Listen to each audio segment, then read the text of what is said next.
Yeah. Patates Gamers. Köfte Gamers.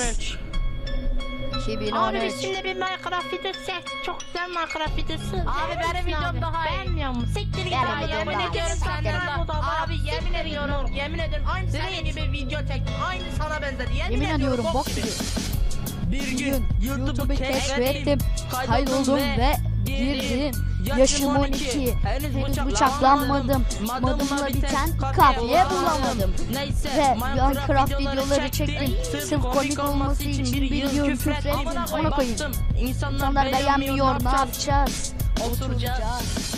Ağladım Her gece, gece. her gece delice. Sonra et nefesi buldum, ona tutuldum. Her gün hayran kattı bana.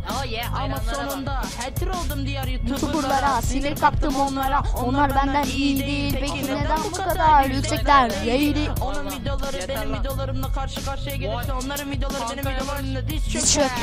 Hani? Yeah, çok keke çok. Kanalına girdiğim her gece gizlice video atmanı bekliyordum. Sizce sana dislike veriyordum. Kanalına Girdiğim her gece elime gizlice video atmanı bekliyordum. Sizce sana dislike veriyordum. Köften Patates Gamers. Yeah, pace. Kakao geldi. Yo. Yeah. Merhaba. Yaralı Sisman. Yeah. Aha.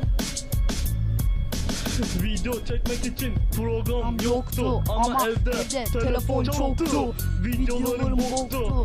Amına koyayım götüm koktu. İnsanları kandırmaya çalıştım. Sivrisinek ısırdı. Bundan galiba kaşıntım. Dedim bu Fraps'in üstürünü.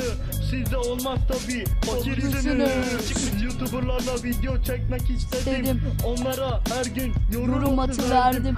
Abi ne olur abi Ne olur olmasa sinirden kutur. İşte hayat hikayem budur. Kanalına girdiğim her gece elimi space değil gizlice video atmanı bekliyordum. Sizce sana dislike veriyordum. kanalına girdiğim Her gece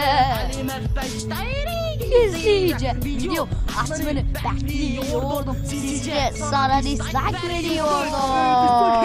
Dislike atımı.